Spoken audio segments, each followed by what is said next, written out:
There is a war going on, and not out there. No bombs, no sirens. The battlefield is inside of you. It's quiet, cruel, and constant. Every day something tries to tell you you're less brilliant, less worthy, less needed. But I came here to pull the lie by its roots and tell you the truth you've buried under fear. Act as if you are the best, because you are. And not a soul, not one breath-bearing being is better than you. Don't mistake this for arrogance. This is reclamation of your voice, your power, your space. This speech is not a lesson, it's a mirror. And if you dare to watch until the end, I promise, you'll remember what it feels like to stand tall in your own name. You'll leave walking differently, living differently. You were born worthy before you achieved a thing, before the applause, before the recognition, before the medals, degrees, and the handshakes of the proud, before any man or woman looked at you with admiration, before any paycheck or title stood next to your name. You were already enough, already whole, already drenched in purpose. You came into this world with no resume, no status, no skill, and yet you were divine from the first breath. What gave you value was not what you did, but who you were. You were not sent here to prove your worth. You were sent here to express it. That's the first lie the world will tell you, that you must earn your place, that love must be deserved, that approval must be bought, that belonging is for the polished, the perfect, the proven. And so we go scrambling, bleeding, stretching ourselves thin to be liked, to be picked, to be applauded. We become masters of performance. But let me tell you this, performance is a mask, and when the curtain drops, you're still you, and you, without the decoration, without the credentials, without the choreography, are worthy. Can you feel that? The power of it? The freedom of knowing that you don't have to chase your worth anymore. You only need to stop running from it. The moment you were formed, before you ever took your first step or spoke your first word, your presence was already a miracle. Cells multiplied with purpose, breath-filled tiny lungs that never asked permission to exist. Your heart began to beat not for approval, but because life said yes to you. This means something. This means everything. That you did not begin as a mistake. You began as a masterpiece. But oh, how quickly the world forgets. And worse, how it teaches you to forget. They put you in systems that teach comparison, grades to divide you, beauty standards to shrink you, status to confuse you. They try to rank souls as if the sacred can be measured. They tell you to hustle, to rise, to prove.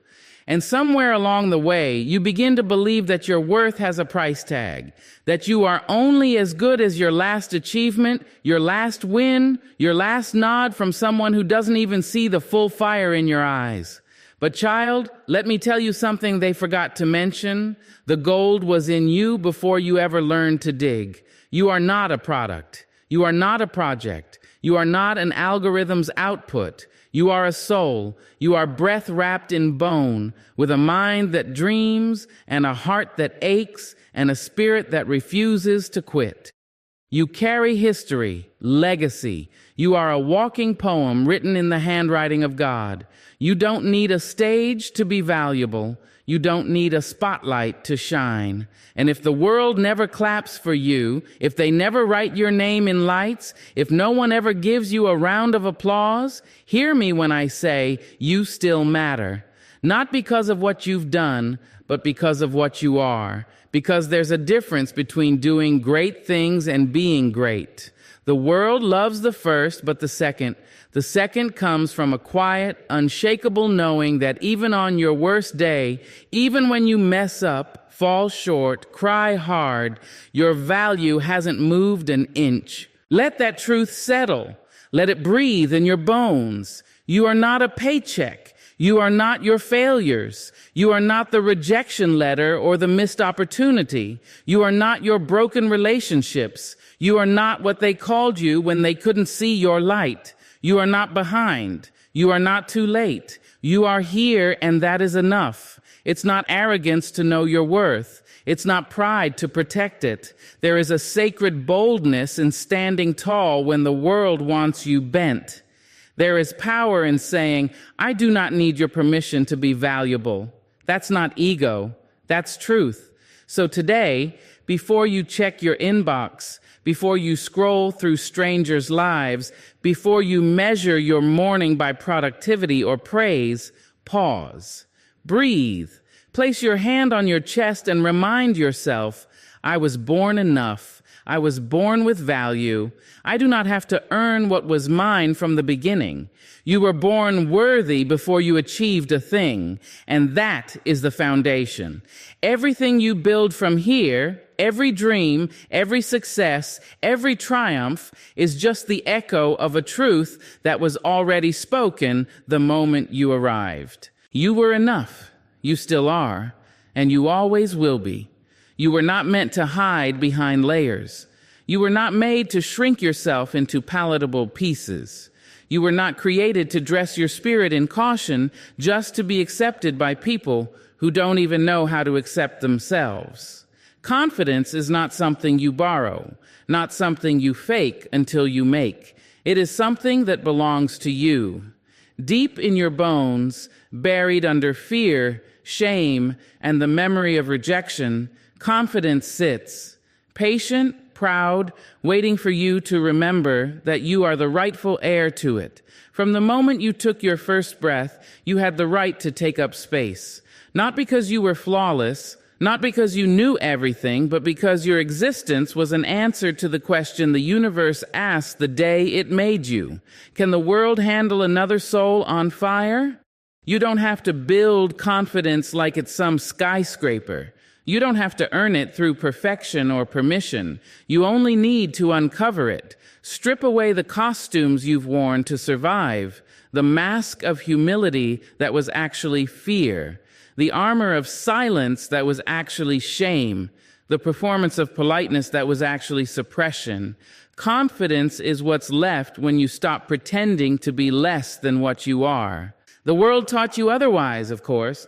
It taught you to whisper your greatness, to sit down when you wanted to stand, to wait your turn, to second-guess your intuition. It dressed you up in doubt and called it humility. It told you that being bold was too loud, too much, too arrogant. But hear me now. The people who told you not to shine were afraid of their own darkness. They couldn't handle their reflection in your light.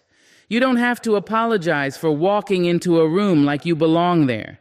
You don't have to shrink your voice so others feel tall. You don't have to dress your truth in soft tones just because your strength intimidates those who've never dared to live out loud. Let them be uncomfortable. Let them adjust. It is not your job to make your confidence digestible. It is your job to wear it like skin, something that can't be removed, something that breathes with you. Real confidence is quiet, but it is not small. It doesn't demand attention, but it refuses to go unnoticed. It lives in the way you stand, the way you look someone in the eye, the way you speak without needing validation. It's not in your clothes or your bank account or your social media followers.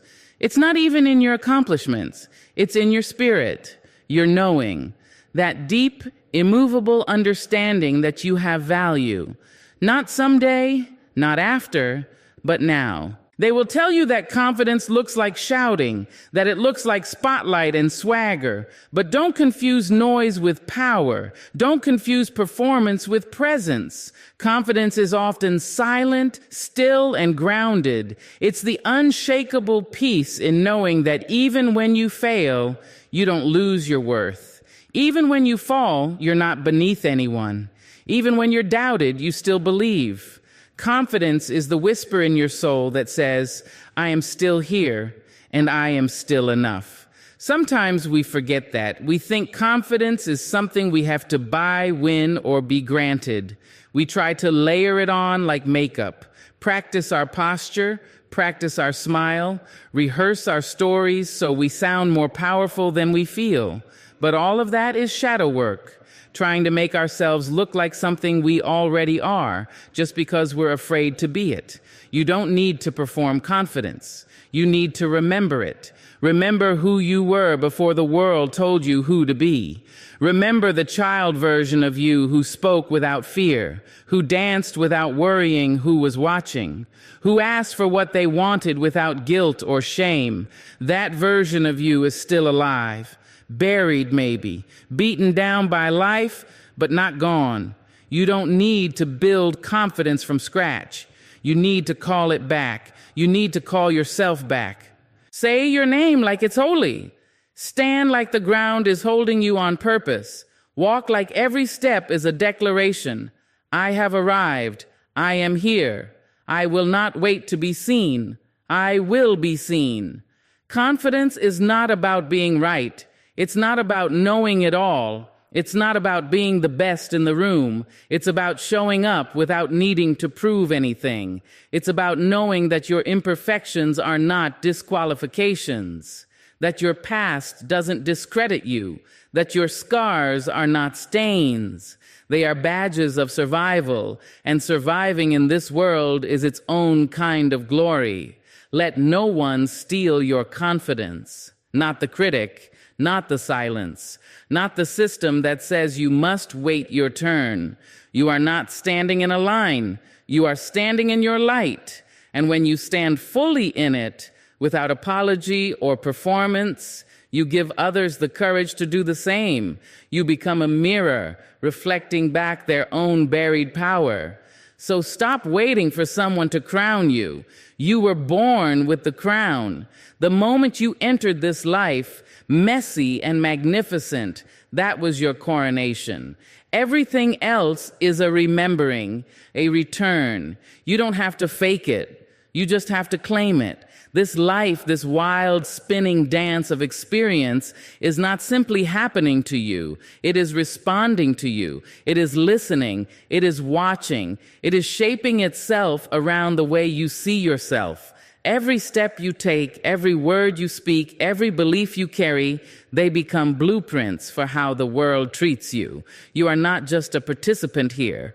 You are a mirror maker. You are the signal, and the world is the echo. You wake up and carry yourself like you don't matter, and the world will treat you accordingly. Walk into a room like you don't belong, and that space will push you to the corner. Speak as if your words are disposable, and people will toss them aside. But walk in like you are worthy, like your feet deserve to touch the floor, like your voice has weight, like your presence has power. And watch how the world shifts to make room. You are the message. You are the tone. Before you open your mouth, your energy speaks. Your presence speaks. What you believe about yourself, others begin to believe too. If you project doubt, people will question you. If you project fear, people will overlook you. But if you project power, not arrogance, not noise, but true power rooted in self-knowing, the world will lean in. Because confidence is contagious, and people want to be close to those who remind them of their own strength. It doesn't mean you have to be loud. It doesn't mean you have to take up every inch of space. Power doesn't always roar. Sometimes it whispers and still commands the room. But whatever you do, do it from truth, from wholeness, from a place that says, I am not trying to be, I already am. That energy creates the atmosphere around you. That mindset becomes your magnet. So many of us walk around with invisible signs hanging around our necks. Not good enough? Don't look at me? Please like me? I'm sorry I exist. And we wonder why people treat us like background characters in our own lives. But the world cannot offer you more than you demand from it. It cannot respect you more than you respect yourself. That's not cruelty. That's alignment. If you walk through life waiting for someone else to give you permission, you will be waiting forever. Because the world does not reward hesitation. It rewards conviction, not perfection, conviction. The willingness to say, I may not have it all figured out, but I know I deserve to be here. That alone changes the air around you. You have to show people how to treat you, not by begging, not by explaining, but by being. Be what you know you are. Carry yourself like you know your own value, and watch how others begin to match that frequency. Walk into that meeting, that relationship, that dream, and project the truth. I am not less than anyone here. I am not trying to measure up. I bring something unique, something whole, something sacred. You don't get what you want. You get what you believe you deserve. The world is not measuring your worth. You are. And it is reflecting that image back to you, not to punish you, but to wake you up, to remind you that every time you second guess yourself, you give the world permission to do the same. Every time you dim your light, you invite others to overlook you. But every time you stand in your fullness, you give others no choice but to take notice. Even the smallest shift in what you project can change everything. Straighten your back, lift your chin, speak your name clearly, make eye contact. Not because you're trying to be someone else, but because you're finally stepping into who you really are. Let your presence say, I am here, and I am not asking for validation. Let people adjust to your truth, because when you project worth, you invite respect. When you project confidence, you invite opportunity. When you project love, real, grounded, unconditional love for yourself, the world starts to offer love back. That's not magic. That's reflection. You have more power than you realize. Not power over others, but power within. Power to shape your reality by shifting what you radiate. You want more love? Be love. You want respect? Respect yourself. You want success? Project readiness. You want peace? Project stillness. This world is not deaf. It hears the way you speak about yourself when no one's around. It feels the energy you send out in silence, and it responds, it bends, it echoes, it molds itself to match your message. So what are you projecting? Because whatever it is, the world is watching, and it is listening. You were never meant to be measured against anyone else.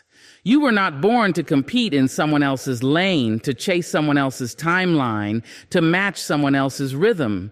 You are a story all your own, a language the world has never heard before, and yet you spend your days translating yourself into the dialect of others. And what does it bring you? Restlessness, insecurity, the nagging ache that says, you're behind, you're not enough. Look at them, be like that. But you were not built for imitation.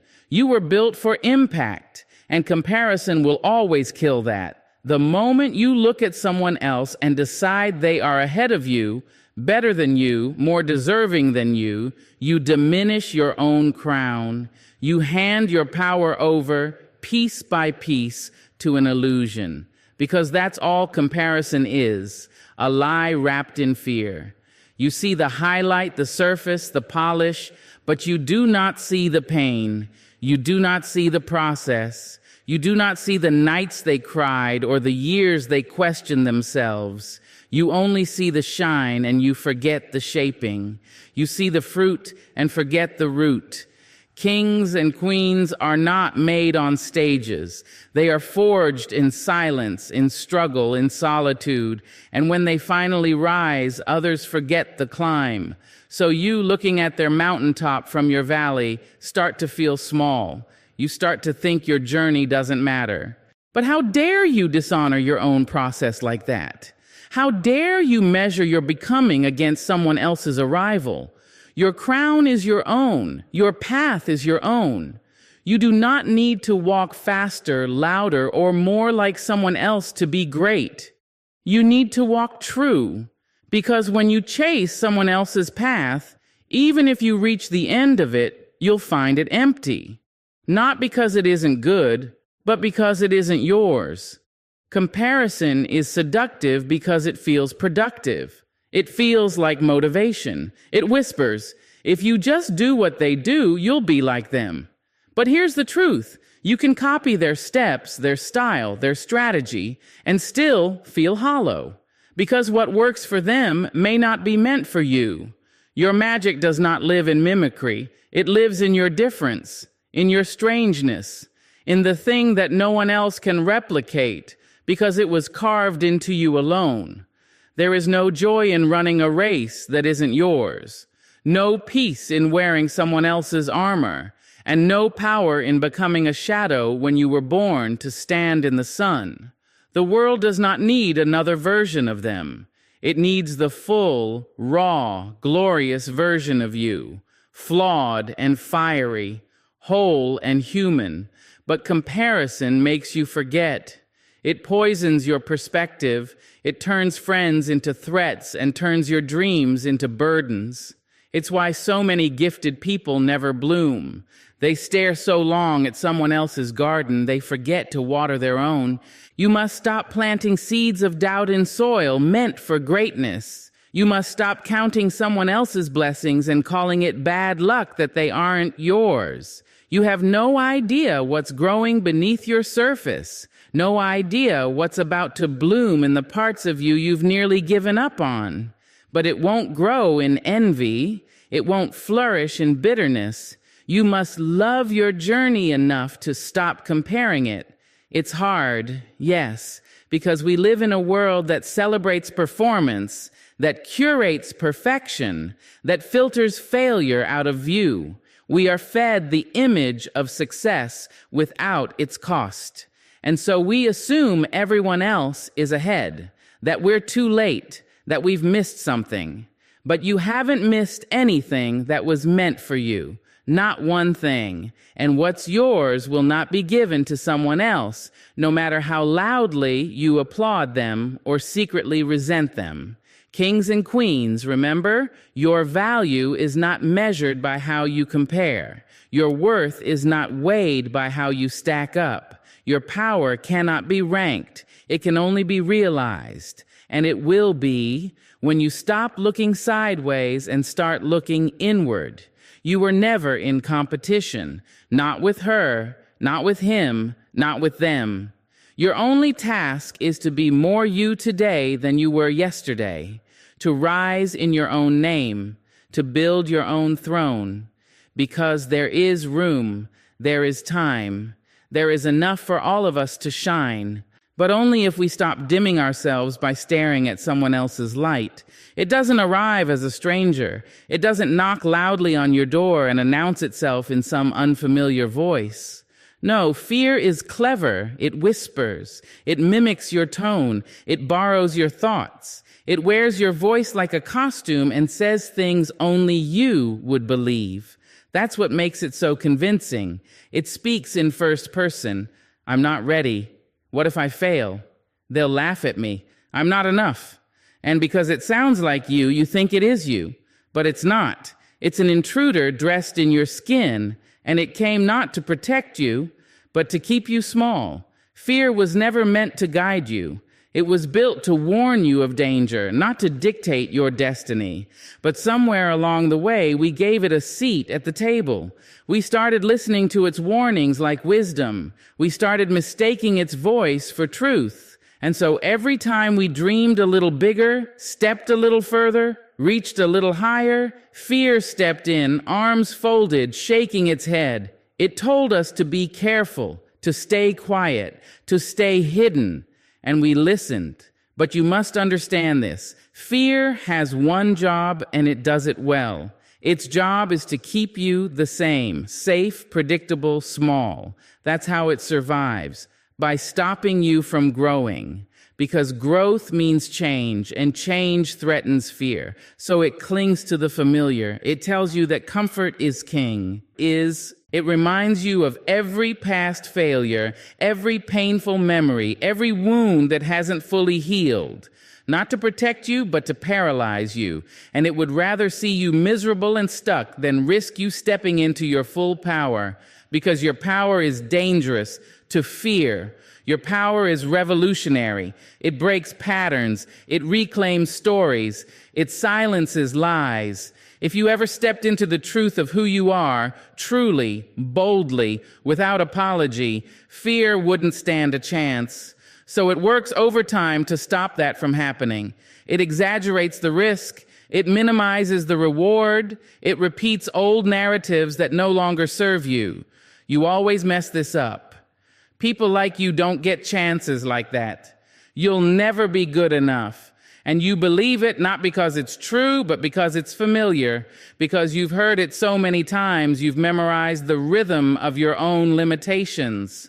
But just because fear is familiar doesn't mean it's fact. Just because it feels true doesn't mean it is.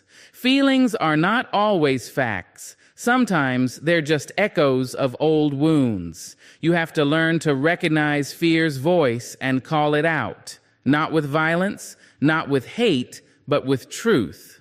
Because truth is fear's only antidote. When fear says, you can't handle this, you answer, I've handled everything that's tried to break me and I'm still standing. When it says, they'll laugh, you say, maybe they will, but I'll survive the laughter too. When it says, you're not ready, you say, I might not be, but I'll start anyway.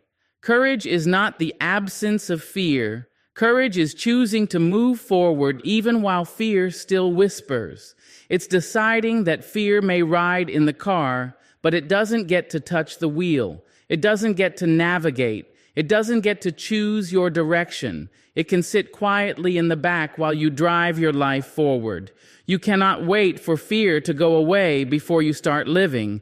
It won't. It will always be there in some form. New level, new fear, new stage, new voice. But what changes is your relationship to it. The more you act in spite of it, the quieter it becomes. The more you step forward, the smaller it seems. You start to see fear not as a threat, but as a signal, a sign that you're on the edge of something important, something sacred, something meant for you. Fear never shows up when you're doing nothing.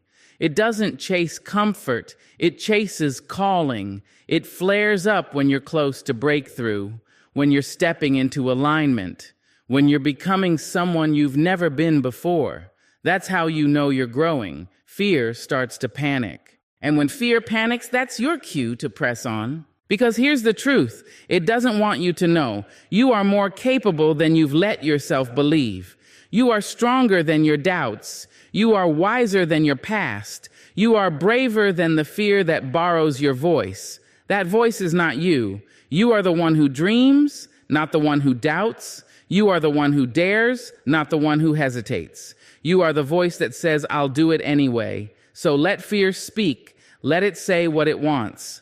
But don't give it your name, don't give it your story, and never, ever give it your power, because it may sound like you, but it is not you. We have been taught time and time again to chase the horizon, to believe that one day, someday, will finally be enough. That after the promotion, after the glow up, after the healing, after the applause, then and only then we'll be worthy of pride. We're always reaching, always striving, always telling ourselves that our best is somewhere out there waiting for us to grow into it. But the truth is quieter, more defiant. Your best isn't waiting in the distance. It's not hiding in some far-off future version of you. It's not in the house you haven't bought, the partner you haven't met, the stage you haven't stood on, or the words you haven't yet spoken. Your best is already here, in your hands, in your breath, in your becoming. But it only comes alive when you decide to own it. You don't need more time to be great. You need more truth, more presence, more willingness to look at yourself and say, this version of me right now is enough to begin, enough to matter, enough to rise. The world will try to sell you the lie of almost ready, almost healed, almost whole, and that lie will keep you hustling forever, stuck in the waiting room of your own life.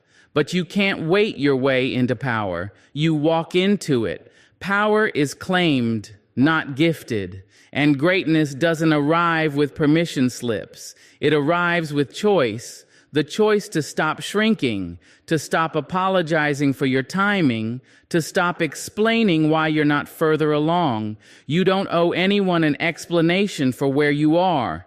You only owe yourself the honesty to say, I may not have it all, but I am it all. There is no magic switch that flips when you hit some invisible benchmark.